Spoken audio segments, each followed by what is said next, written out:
Aromatic hydrocarbons में next topic हमारे पास है स्टेबिलिटी ऑफ बेंजीन। इस लेक्चर में हमने एक बेंजीन की स्टेबिलिटी को डिस्कस करना है कि बेंजीन एक हाईली स्टेबल मॉलिक्यूल किस तरह से है। सबसे पहले तो ये चीज़ कि बेंजीन हमारे पास है कि बहुत ही ज़्यादा स्टेबल मॉलिक्यूल है और इसकी ये वाली जो स्टेबिलिटी होती है सिर्फ और सिर्फ इलेक्ट्रॉनिक क्लाउड की डी लोकलाइजेशन की वजह से होती है। एक चीज़ हमारे पास होती है लोकलाइज्ड इलेक्ट्रॉन और दूसरी उसके अगेंस्ट हमारे पास टर्म होती है डी लोकलाइज्ड इलेक्ट्रॉन। अगर तो इलेक्ट्रॉन सिर्फ और सिर्फ एक ही एटम के पास रहे, मतलब कि नाइट्रोजन है उसके पास लोन पेयर है, वो लोन पेयर नाइट्रोजन के पास ही रहे, किसी नेबरिंग एटम के पास ना जाए, तो उसे हम नाम देते होते हैं लोकलाइज इलेक्ट्रॉन को। ऐसे इलेक्ट्रॉन को हम कहते हैं लोकलाइज इलेक्ट्रॉन्स।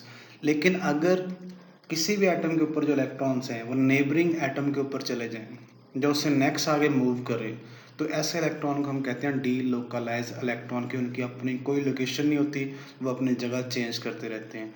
जब हम लोग बेंजीन का मॉलिक्यूल देखते हैं उसके 6 कार्बन एटम ने 6 हाइड्रोजन के साथ बॉन्ड बनाया होता है। हर कार्बन है एक एक हाइड्रोजन के साथ बॉन्ड बना के 6 कार्बन के मॉलिक्यूल होते हैं, 6 कार्बन के एटम होते हैं, साथ 6 हाइड्रोजन के एटम होते हैं और हर बॉन्ड एंगल एग्जैक्टली वहाँ पे 120 डिग्री का होता है, जिस वजह से हम लोग कहते हैं कि ये वाला जो हमारे पास स्ट्रक्चर है वो रेगुलर हेक्सागोनल स्ट्रक्चर है, क्योंकि यहाँ पे उसके 6 कार्बन एटम्स हैं। अब यहाँ पे अगर आप स्टेट की बात करते हैं तो हर कार्बन की स्टेट कौन सी होती है, sp2 हाइब्रिडाइज होती है। अगर किसी भी एटम की स्टेट sp2 हाइब्रिडाइज हो तो उसका मतलब होता है कि उसके पास एक p ऑर्बिटल अनहाइब्रिडाइज होता है, क्योंकि टोटल p ऑर्बिटल कितने होते हैं हमारे पास, 3 होते हैं, px py और pz। अगर दो s के साथ हाइब्रिडाइज हो चुके हैं तो डेफिनेटली जो तीसरा बच जाएगा वो वहाँ पे अनहाइब्रिडाइज रहेगा और वो इस प्लेन के परपेंडिकुलर होगा। ये वाली जो बेंजीन की रिंग है इस रिंग के वो परपेंडिकुलर होगा और इस तरह से उसके 6 जो ऑर्बिटल्स होंगे वो तमाम के तमाम आपस में पैरेलल होंगे, लेकिन इस रिंग के क्या होंगे, वो परपेंडिकुलर होंगे। अब हर एक एक ऑर्बिटल के अंदर एक एक इलेक्ट्रॉन है। हमारे पास ये 2p z उसका जो ऑर्बिटल्स होते हैं कार्बन के वो अनहाइब्रिडाइज रहते हैं। अब इन तमाम के पास एक एक इलेक्ट्रॉन होते हैं, जिस वजह से वो साइड वाइज ओवरलैप करके आपस में पाई बॉन्ड बनाते हैं। पहला कार्बन दूसरे के साथ ओवरलैप करके पाई बॉन्ड बना लेगा, तीसरा चौथे के साथ, पांचवा छठे के साथ। इसलिए बेंजीन के अंदर 3 पाई बॉन्ड होते हैं। जब वो आपस में इस तरह से ओवरलैप कर लेते हैं, जब 6 के 6 आपस में इस तरह से ओवरलैप करेंगे तो उनका इलेक्ट्रॉनिक क्लाउड इस तरह से मूव करना शुरू कर देता है सर्कल में, जैसे नेक्स्ट डायग्राम में है कि ऊपर वाले जो लूप्स हैं ऑर्बिटल्स के आपस में ओवरलैप करेंगे, नीचे वाले आपस में इस तरह से ओवरलैप करके एक सर्कल की फॉर्म में इस तरह से अडॉप्ट कर लेते हैं। अब ये वाली जो सर्कल की फॉर्म है ये उसका इलेक्ट्रॉनिक क्लाउड है कि बेंजीन का इलेक्ट्रॉनिक क्लाउड उस रिंग के अबव एंड बिलो इस तरह से सर्कल में मूव करता है। अगर किसी जगह पे इलेक्ट्रॉन की मूवमेंट हो तो उससे हम करंट का नाम देते हैं फिजिक्स की टर्म में। अब क्योंकि यहाँ पे जो करंट है, जो इलेक्ट्रॉन जो है वो रिंग के अंदर मूव कर रहे हैं, इस वजह से हम लोग इसे रिंग करंट का नाम भी देते हैं। अब ये वाले जो इलेक्ट्रॉन्स हैं वो इस तरह से मूव कर रहे हैं, किसी एक एटम के पास स्पेसिफिक नहीं है, मतलब ये वाला इलेक्ट्रॉन हमारे पास डी लोकलाइज है। अब सिर्फ और सिर्फ बेंजीन की स्टेबिलिटी इन इलेक्ट्रॉन की इस प्रॉपर्टी की वजह से होती है कि ये वाला जो इलेक्ट्रॉन है वो एक कार्बन एटम के पास फिक्स नहीं रहते, बल्कि उस सभी कार्बन एटम के पास मूव करते हैं। इस चीज़ को हम लोग कहते होते हैं डी लोकलाइजेशन ऑफ इलेक्ट्रॉन। अब बेंजीन की जो स्टेबिलिटी होती है वो इसकी extensive delocalization of electronic cloud की वजह से होती है।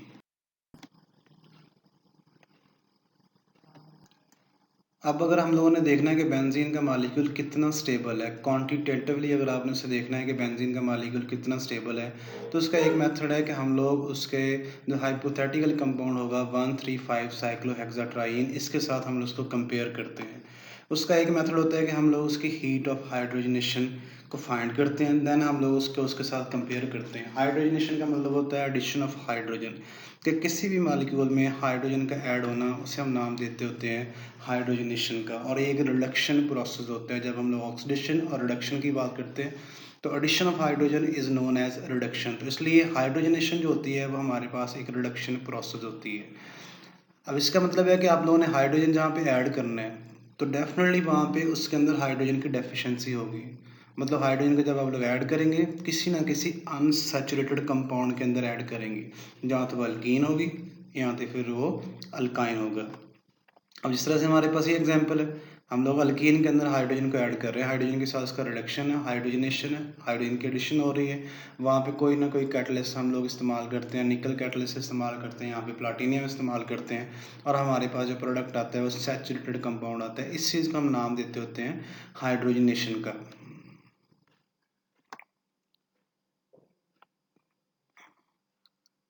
और जब भी किसी भी अनसैचुरेटेड मॉलिक्यूल की स्टेबिलिटी हमने चेक करनी होती है कि वो मॉलिक्यूल कितना स्टेबल होता है, तो हम लोग उसकी हीट ऑफ हाइड्रोजनेशन को फाइंड करते हैं।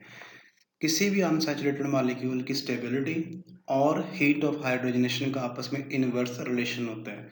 अगर तो उसकी हीट ऑफ हाइड्रोजनेशन की वैल्यू ज़्यादा होती है तो वो मॉलिक्यूल लेस स्टेबल होता है, अगर उसकी वैल्यू कम होती है तो वो मॉलिक्यूल ज़्यादा स्टेबल है। लेट्स सपोज कि हमारे पास दो मॉलिक्यूल है, वो दोनों अनसैचुरेटेड हैं। आप देखना चाहते हैं कि उनमें से कौन ज़्यादा स्टेबल है।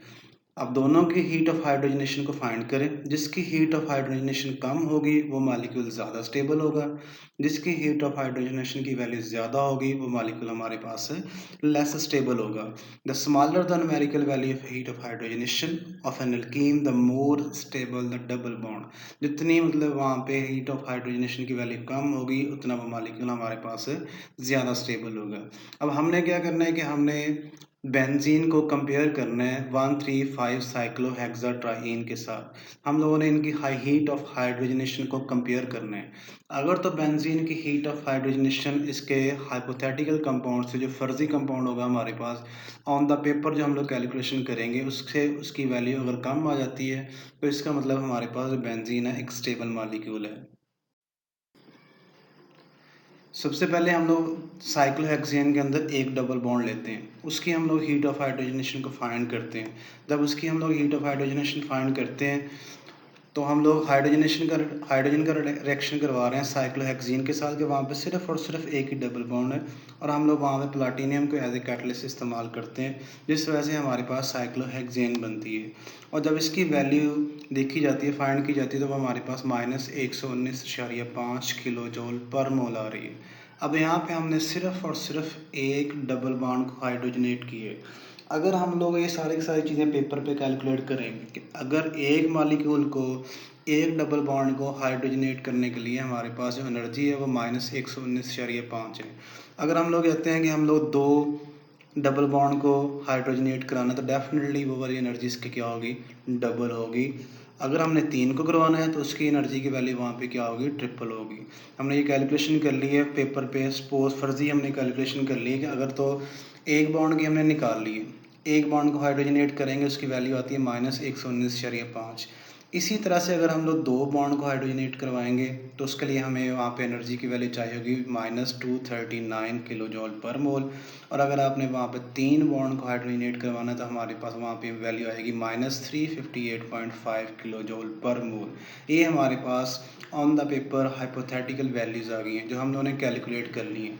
अब हम लोग इसका प्रैक्टिकली करेंगे, इसको एक्सपेरिमेंटली फाइंड करेंगे कि वहाँ पे इनकी एनर्जी का डिफरेंस कितना आता है। अगर तो हमारे पास प्रैक्टिकली बेंजीन की वैल्यू इससे कम आ गई तो इसका मतलब बेंजीन हमारे पास एक स्टेबल मॉलिक्यूल होगा। अब इसी तरह से अगर हमारे पास 1,3 साइक्लोहेक्सीन हो, मतलब यहाँ पे इसके अंदर दो डबल बॉन्ड हैं, उनको हम लोग हाइड्रोजनेट करवाते हैं। अभी हमने कैलकुलेट किया है कि अगर हम लोग दो डबल बॉन्ड को हाइड्रोजनेट करवाएं तो उसकी वैल्यू हमारे पास 239 किलो जूल पर मोल होनी चाहिए। लेकिन जब हम लोगों ने इसका प्रैक्टिकल इसको फाइंड किया तो वो वैल्यू हमारे पास आती है -231.5 किलो जूल पर मोल, के मतलब इसकी जो वैल्यू थी, इसकी जो थ्योरेटिकली थी, जो पेपर पे हमने कैलकुलेट की थी उससे कम है। तो इसका मतलब है कि ये वाला जो मॉलिक्यूल है रियलिटी में जो 1,3 साइक्लोहेक्सीन है और जो हमारे पास हाइपोथेटिकली है जो उससे स्टेबल है। कितना स्टेबल हमारे पास है, 7.5 किलो जूल पर मोल, उससे इतना स्टेबल है। ये स्टेबिलिटी किस वजह से है, क्योंकि ये दोनों जो डबल बॉन्ड है वो आपस में कॉन्जुगेशन में है। कॉन्जुगेशन का मतलब होता है alternating single and double bond. किसी भी जगह पे दो डबल बॉन्ड अल्टरनेट पोजीशन पे हों उसे हम लोग नाम देते होते हैं कॉन्जुगेशन का। और अगर इसी तरह से हम लोग इसी चीज़ को एक्सटेंड करते हैं, वहाँ पे डबल बॉन्ड की बजाय हम लोग वहाँ पे डबल बॉन्ड ले लेते हैं, तो वो मॉलिक्यूल हमारे पास बन जाएगा 135 साइक्लोहेक्साट्राईन, और उसी को हम लोग बेंजीन कहते हैं। अगर बेंजीन का आप लोग आयोपिक नेम देखते हैं तो वो हमारे पास 135 साइक्लोहेक्साट्राईन होता है। अब ये हमारे पास हाइपोथेटिकल मॉलिक्यूल है। कैलकुलेशन हमने स्टार्ट पे कर ली थी कि अगर हमारे पास 3 डबल बॉन्ड होंगे तो उसकी वैल्यू कितनी आनी चाहिए, हमारे पास 358.5 किलो जूल पर मोल आनी चाहिए। लेकिन जब हम लोगों ने उसको कैलकुलेट किया, ठीक है, तो वो वैल्यू हमारे पास थी -358.5। लेकिन जब एक्चुअली हमने उसको फाइंड किया, एक्सपेरिमेंट से फाइंड किया, तो वो वैल्यू सिर्फ और सिर्फ -208 किलो जूल पर मोल थी। मतलब वहाँ पे उनका डिफरेंस आपस में कितना था, 150.5 किलो जूल पर मोल। अब इसका मतलब है कि बेंजीन अपना जो उसका हाइपोथेटिकल कंपाउंड जो हमने पेपर पे बनाया उससे वो कितना ज़्यादा स्टेबल है, 150.5 किलो जूल पर मोल, इतना ज़्यादा वो स्टेबल है। ये स्टेबिलिटी सिर्फ और सिर्फ इसकी किस वजह से है, डी लोकलाइजेशन ऑफ इलेक्ट्रॉन की वजह से है।